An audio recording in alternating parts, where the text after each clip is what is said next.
I wanted to just start with a brief overview because people often know about different professions, know less about the civil service. And when I left the Cabinet Office, one of the books I was given was entitled, "Who Runs This Place?"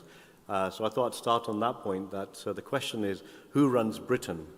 And people may have a view on, how countries are run and who actually operates. And if we go to the next slide, the division of running a country often is between the politicians and the civil service, so Whitehall versus Parliament and Downing Street. On the next slide, I wanted to just show what I mean by this. So you may remember a period a couple of years ago, or a few years ago, when we had quite a few prime ministers in a very short space of time. And here we have a photo of Boris Johnson. He's either coming out of Downing Street or maybe going into another building, I don't know. Next to that, we've got a picture of Keir Starmer coming into number 10. Now, the interesting thing is, if you look carefully, the person next to them is Sir Simon Case. He is the Cabinet Secretary, and he was there throughout the period when the Prime Ministers came and went. So the civil service actually is the organisation that is at the heart of running a country. The Prime Ministers and Ministers that are elected through general elections come and go. Their job is to provide a direction, you could say, a vision, that we want this type of politics, this type of output. But the people who actually implement that and decide how that should be done is done by civil servants. So the UK civil service, as you can see on the screen, is at the heart of running government and at the heart of running a country. On the next slide, you might think, well, what do we actually do? And the civil service is actually a very good option if you know what you want to do. If you want to be a lawyer, an accountant, an engineer, a teacher, a technology person. But it's also good if you are not sure what you want to do, because you can actually switch between departments, use your skills and experience to work on different projects. So from my own perspective, for example, I've worked in the Home Office on immigration issues, on food policy, on telecommunications, and currently in the energy sector. I'm not an expert in any of these areas, but you use the skills to apply and help ministers implement and decide what the policy is. Should we have net zero? Should we have more railways? Should we have 5G, 4G? What are the trade-offs between different policy options? And if you think about your own life, when you're thinking of how we can improve the country, these are the people that are working behind the scenes, actually tackling these issues day in, day out, whilst politicians come and go. So on the next slide, to give you a sample, you work on policy. What is the government's policy on, for example, net zero? Is it a good idea, bad idea? What should we do? What shouldn't we do? What about overseas? What should our relationship be like with other countries? The diplomatic stream, service delivery, crisis management, legal, economic, the treasury, your pensions, your tax decisions. All of these require teams of civil servants to analyse and work with ministers so that ministers can then make decisions on what to do.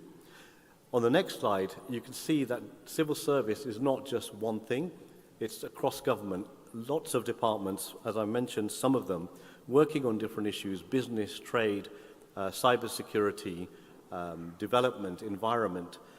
So the opportunities of working within government are not just about one narrow area, but across a whole range of things. And the skills that are needed to work well, on the next slide, just to give you an example, if you are someone who is flexible, can get a grip of an issue, there's a problem, how do you solve it? How apply your critical thinking, your political sensitivities to understand where the country needs to go. What is the evidence? How do you use that and analyze it, and so on? These are the skills that you need to work in government effectively. And you could be working in any of these streams, legal, political, commercial, economic, and so on. So how do you get into the civil service? There's a website.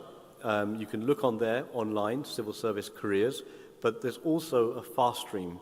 And you'd find that many of the leaders of government in the civil service started off under the fast stream.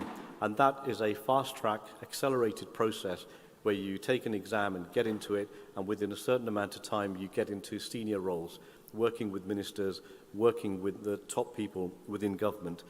On the next slide, you see the fast stream also itself is a route, and it's quite competitive. So the general civil service, if you go to the careers website, there's different jobs you apply. The fast stream actually has an intake each year. And just to give you a snapshot, 73,000 people applied for 700 places last year. But it's worth it. In the next slide, it gives you a snapshot, hopefully, of whether you're a diplomat, a HR person, commercial, analytical, economic skills, finance, etc. All of these have fast stream routes within them as well. So lastly, I won't go into detail on the application process. That's available online. The question people sometimes ask is, well, is it a lucrative career? Well, I'll be honest, it's not going to make you a millionaire.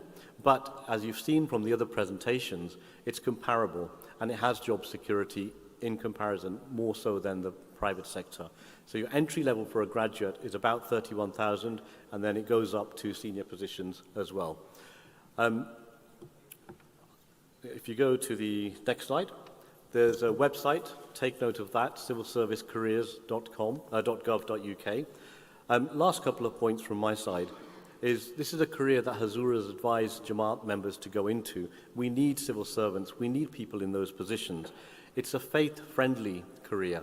You know, it's actually good for Lajna as well as for men. And it's an opportunity where you actually are leveraging power. You meet CEOs of companies because they're interested in what government wants to do. So you can imagine how long it takes to become a CEO, but they are desperate to meet policy officials and people in government to help them make decisions.